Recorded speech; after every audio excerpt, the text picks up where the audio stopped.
Hello everybody, this is episode 35 of the Hollow Knight Let's Talk Lore series. It is March 28th, 2021 at 9:34 p.m. and hope you're all having a fantastic time whenever you find yourself watching this. So, today we are going to be going through each of the 57 precepts of Zote, as well as his Dream Warrior fights. And I want to make sure that I have the right setup. I'm thinking about going for a spell build, so let's do Shaman Stone, Spell Twister, Fluke Nest, and what do I want the next one to be? Maybe some extra health with Unbreakable Heart? Sure, why not? Great. Actually, no. I know exactly what I want it to be. Let's take this off, and we put on Quick Slash. Oh, I can't have Quick Slash. Okay, let's actually take off Fluke Nest. We'll put on Unbreakable Heart and Quick Slash. There you go. Perfect. Alright, so currently, yeah, we've already gone over some of the precepts. And I'm going to be reading over every single one of them, so I'm not going to focus on it right now. I prior to recording this, went over all 57 and recorded the lines. Do you have anything to say? Grey Prince, so dark, so troubled. Okay, so now let's get into the fight. So what I'm gonna do is I'm gonna go ahead and show off the first fight, and then after I've done this one, I will be muting myself, and you'll be hearing all. Excuse me. I will be muting myself, and you'll be hearing all of the precepts while I'm finishing up on the rest. But I do want you to hear my first reactions to this boss fight. Now, granted, I have not played this boss since the DLC first came out, so I'm probably not going to be very good at it. I usually ignore this because I don't typically care for it too much, but I do want to show it off. And look, it's pretty funny. Terrifying, beautiful, powerful, Grey Prince Zote.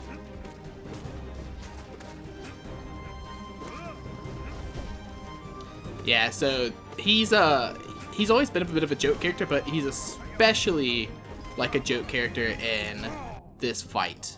Like he's huge. He's, I guess, menacing is something you could use to describe him.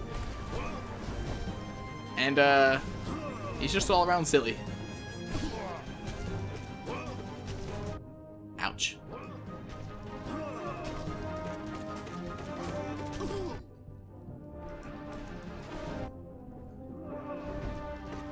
I'm just wanting to get as much damage done to him as I can right here. With magic and Quick Slash. I'm not really concerned too much about my health, because I have quite a bit of it, and I'm pretty sure he can't deal enough damage, but I mean, maybe he can. I am at 2 hearts now. So maybe I need to be a bit more careful. Whoa, I guess I do.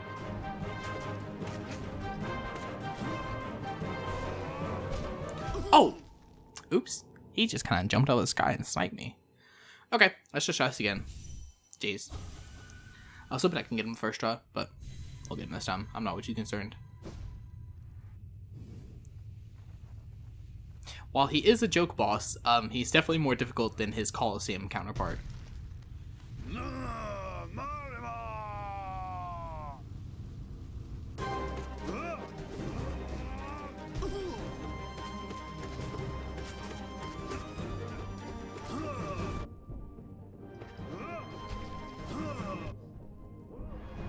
Damn it.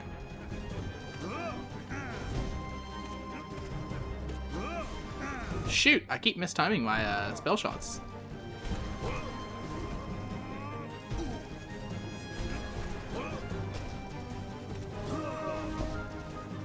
But yeah, each time that you beat this guy, I think he gets more health and he has more buddies helping him out. Because you can see he spits out some little baby Zotes, and I believe with each of his concurrent fights, he gets more baby Zotes, and they have new effects.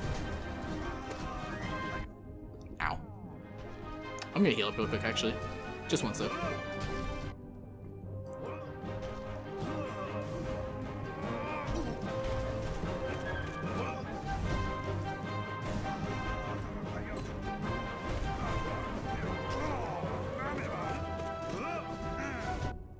Ouch. That attack where he jumps up in the air is pretty obnoxious, but there you go. Okay, not too bad. Alright. So now she's all surprised and is like, what happened? And all the other Zotes fall over. Cute, right? And now we see that one of these candles has lit up. Great. So now let's go see what's happening in here, in the real world. She's looking a bit different. Can I see what she has to say, please? Great Prince, your words, are they repeating?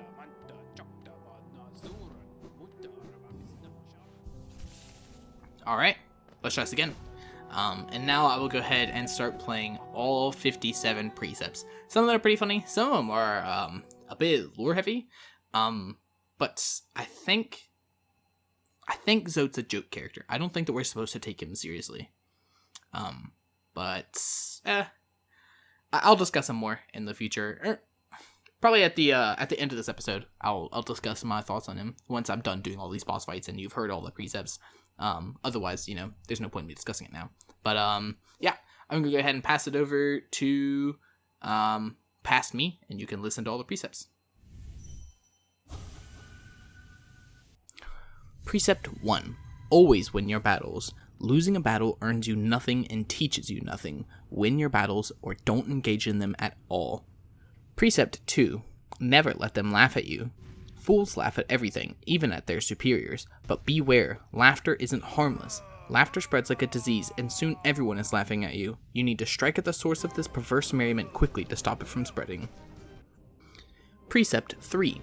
Always be rested. Fighting and adventuring take their toll on your body. When you rest, your body strengthens and repairs itself. The longer you rest, the stronger you become. Precept 4. Forget your past. The past is painful, and thinking about your past can only bring you misery. Think about something else instead, such as the future, or some food. Precept 5. Strength beats strength. Is your opponent strong? No matter. Simply overcome their strength with even more strength, and they'll soon be defeated. Precept 6. Choose your own fate. Our elders teach that our fate is chosen for us before we are even born. I disagree. Precept 7. Mourn not the dead. When we die, do things get better for us or worse? There's no way to tell, so we shouldn't bother mourning. Or celebrating, for that matter. Precept 8. Travel alone. You can rely on nobody, and nobody will always be loyal. Therefore, nobody should be your constant companion. Precept 9. Keep your home tidy. Your home is where you keep your most prized possession, yourself. Therefore, you should make an effort to keep it nice and clean. Precept 10. Keep your weapon sharp. I make sure that my weapon, Life Ender, is kept well sharpened at all times. This makes it much easier to cut things. Precept 11. Mothers will always betray you. This precept explains itself. Precept 12. Keep your cloak dry. If your cloak gets wet, dry it as soon as you can. Wearing wet cloaks is unpleasant and can lead to illness. Precept 13. Never be afraid. Fear can only hold you back. Facing your fears can be a tremendous effort, therefore, you should just not be afraid in the first place.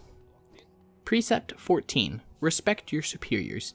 If someone is your superior in strength or intellect or both, you need to show them your respect. Don't ignore them or laugh at them.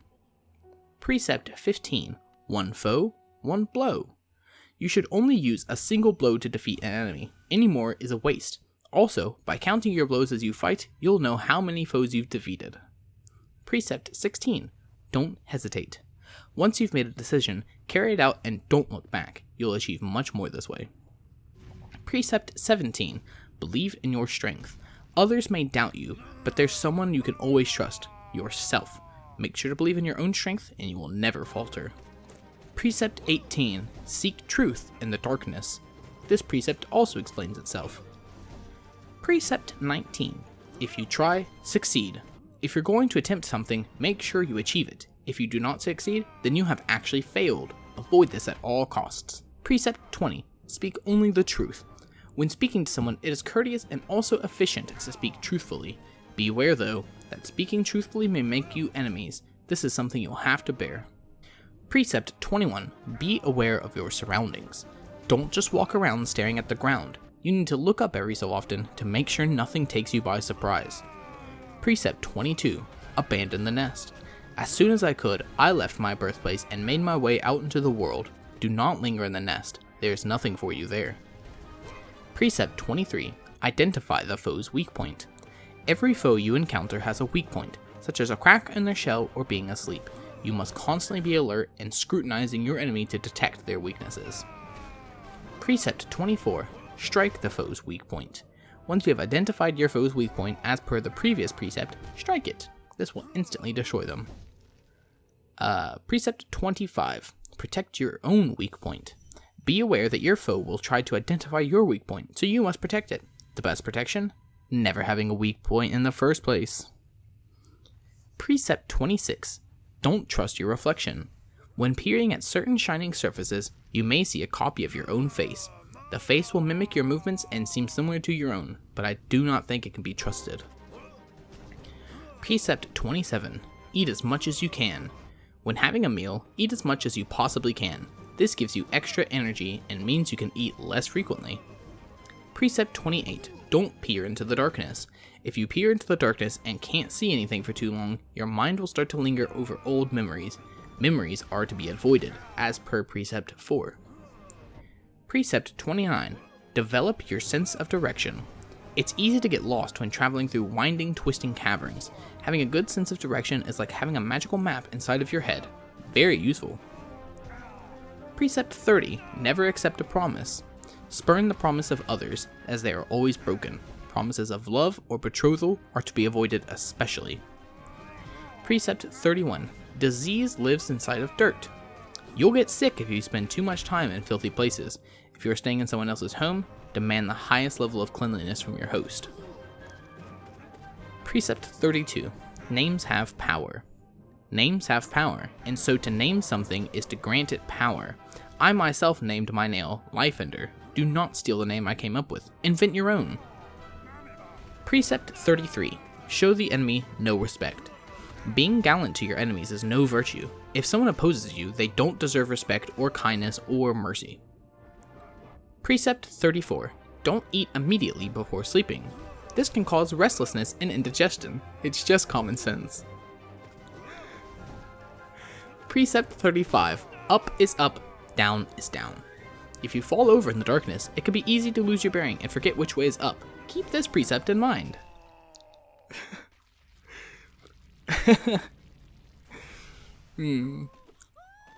Precept 36. Eggshells are brittle. Once again, this precept explains itself. Precept 37. Borrow, but do not lend. If you lend and are repaid, you gain nothing. If you borrow, but do not repay, you gain everything. After 3 wins, Bretta says, "Great Prince, you seem smaller. Were you always so tattered and stained?" Precept 38. Beware the mysterious force. A mysterious force bears down on us from above, pushing us downward. If you spend too long in the air, the force will crush you against the ground and destroy you. Beware. Precept 39. Eat quickly and drink slowly. Your body is a delicate thing and you must fuel it with great deliberation. Food must go in as fast as possible, but fluids at a slower rate. Precept 40. Obey no law but your own. Laws written by others may inconvenience you or be a burden. Let your own desires be the only law. Precept 41. Learn to detect lies. When others speak, they usually lie. Scrutinize and question them relentlessly until they reveal their deceit. Precept 42. Spend geo when you have it. Some will cling on to their geo, even taking it into the dirt with them when they die. It is better to spend it when you can, so you can enjoy various things in life. Precept 43. Never forgive.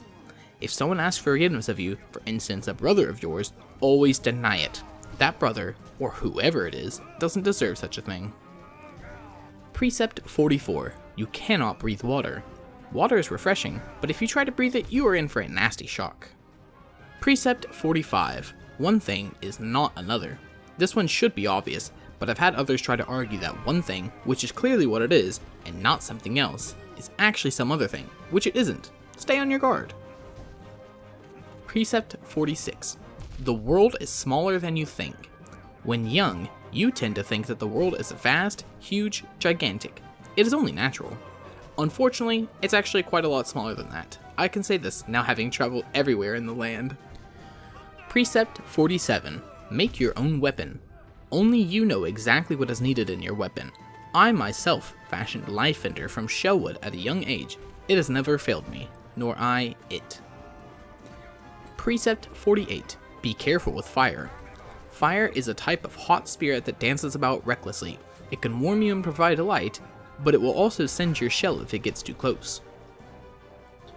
Precept 49. Statues are meaningless. Do not honor them. No one has ever made a statue of you or I, so why should we pay them any attention?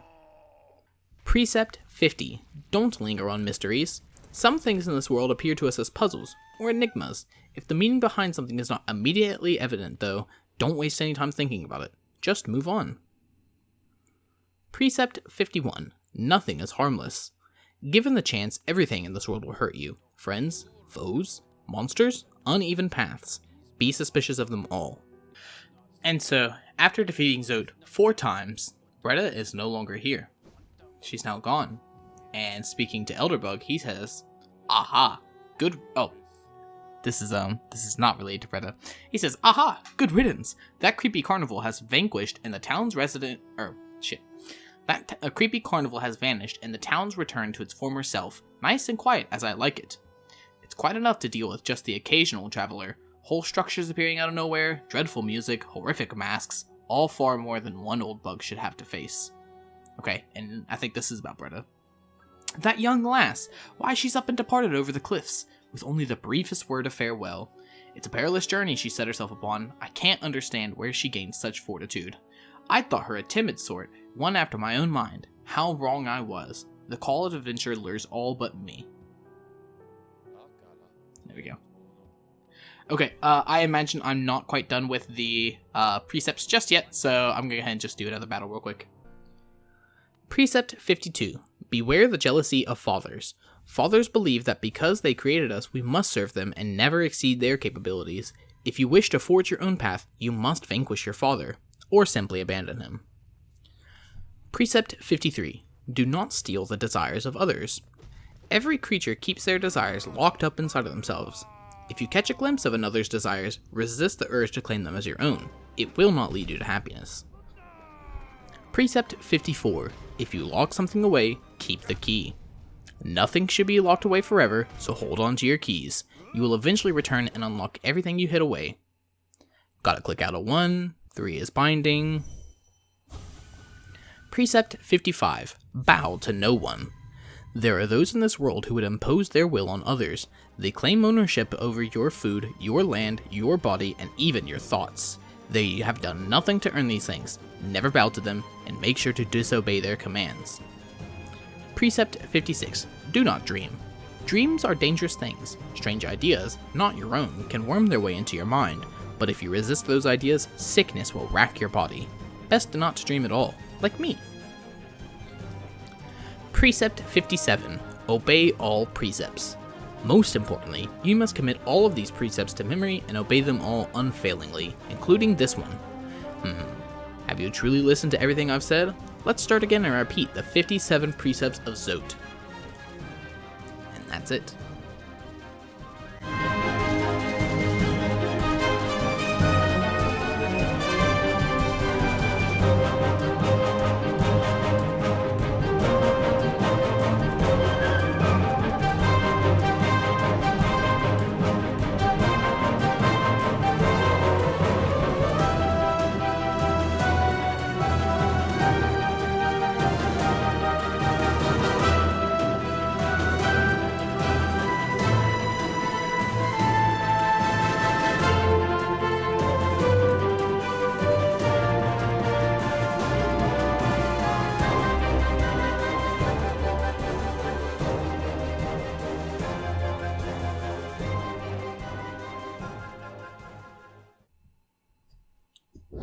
Okay, so I had my microphone muted and turned away because I wasn't ever expecting to actually win that, but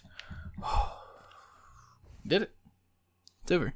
And given the fact that I have been trying to do this fight for, I think, 45 minutes, I would say 15 minutes has now passed in the video. So, cool. Oh, man. So what was my strat by the end? I was going with Shaman Stone, Spell Twister, Fluke Nest. and I was going with Fury of the Fallen and trying to go for a complete hyper armor build, but man, it was really hard to get down to that 1 HP, because I would have to intentionally take damage from one of the baby maybe one of the baby Zotes, so I eventually just got rid of it and put on Unbreakable Heart to give me an extra hit. But I wanted to just get enough damage to where, or enough soul to where I could use my Vengeful Spirit, which turns into a shotgun blast, essentially, with Fluke Nest. And with the power of Fluke Nest plus Shaman Stone, you just get a lot of damage out. Anyhow, now that all that's done, Zote, who is he? Is he a vessel or not? Well, let's go take a look. And I'm also going to go ahead and pull up all the precepts to discuss the ones that I think are important. Okay, so here's Zote. He looks very much like us. No getting around it, right? Oh, sorry. I set down my controller for a second. He looks very much like us. Like, a lot like us. Not only that, but he, in a few lines, mentions fathers. And Precept 52, beware the jealousy of fathers. Fathers believe that they created us and we must serve them and never exceed their capabilities. If you wish to forge your own path, you must vanquish your father or simply abandon him. He has lines, he has another one about both a father and mother. Abandon the nest, Precept 22. As soon as I could, I left my birthplace and made my way out into the world. Do not linger in the nest, there's something for you there. We have D2D2D. Precept 11. Mothers will always betray you. This precept explains itself. Precept 43. Never forgive. If someone asks forgiveness of you, for instance a brother of yours, always deny it. That brother, or whoever it is, doesn't deserve such a thing. Precept 30. Never accept a promise. Spurn the promise of others, as they are always broken. Promises of love or betrothal are to be avoided especially. Okay, maybe that's the only precept he says about his father, but I know there's one about his brother, and I think there might also be one about his mother. And not only that, but he also talks about how you shouldn't peer into the darkness. That is Precept 28. Don't peer into the darkness. If you peer into the darkness and can't see anything for too long, your mind will start to linger over old memories. Memories are to be avoided as per Precept 4. He also says to avoid looking in reflections in Precept 26. Don't trust your reflection. When peering at certain shining surfaces, you may see a copy of your own face. The face will mimic your movements and seem similar to your own, but I don't think it can be trusted. Obviously the darkness or the abyss, that's where all the vessels are from. That's his birthplace, which he fled as quickly as he could. Don't trust your reflection. Whenever we dream nailed our own reflection, we got our memory of being abandoned, and Zote has decided not to remember anything. He is a self-proclaimed amnesiac. And not only that, but he talks about... Here we go. In Precept 50, he says, do not dream. Or, I'm sorry, Precept 56. Dreams are dangerous things. Strange ideas, not your own, can worm their way into your mind. But if you resist those ideas, sickness will rack your body. Best not to dream at all, like me.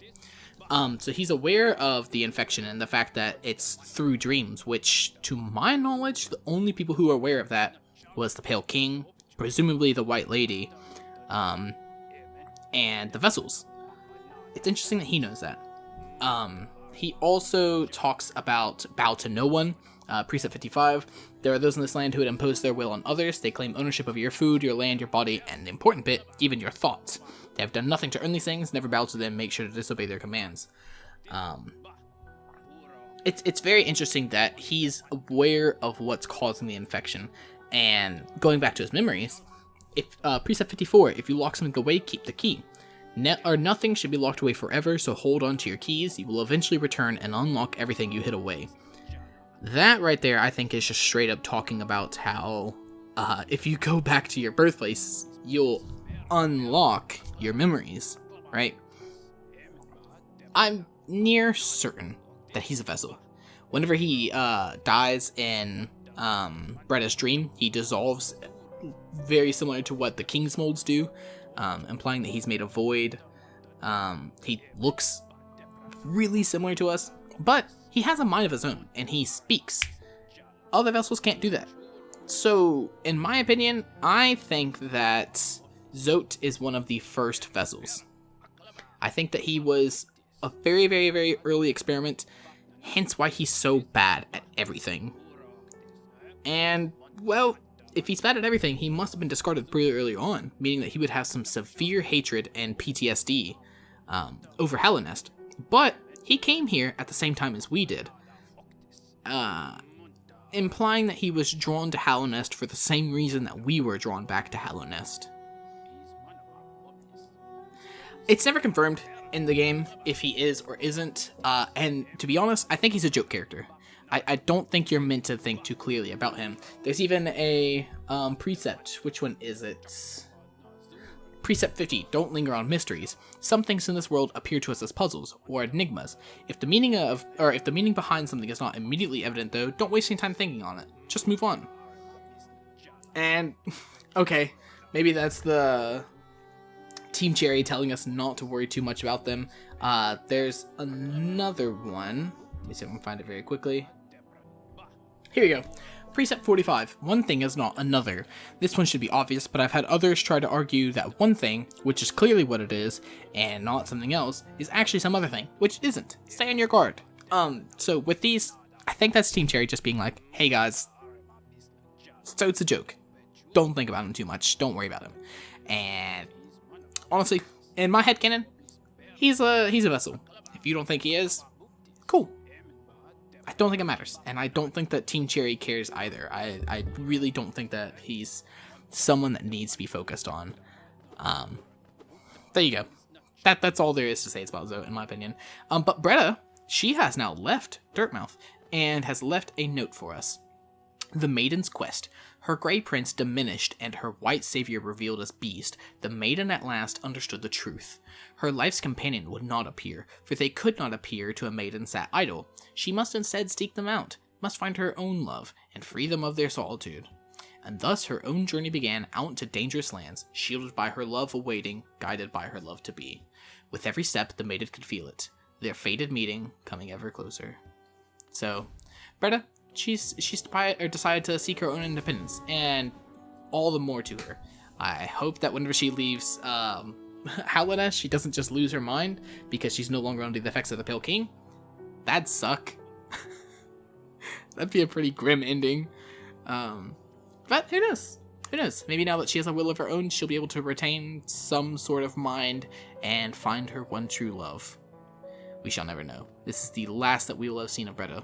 And unfortunately, not the last we'll have seen of Zote. Even though there's nobody here anymore, he's still just going through his, through all of his precepts. So, cool. Whatever. Anyhow, I think that's going to wrap it up for this one. I've been recording this episode for quite a while now, so I'm going to go ahead and call it a night here. But I hope you all have enjoyed watching. This has been a pleasure to record, and as always, I will see you in the next episode. Bye-bye!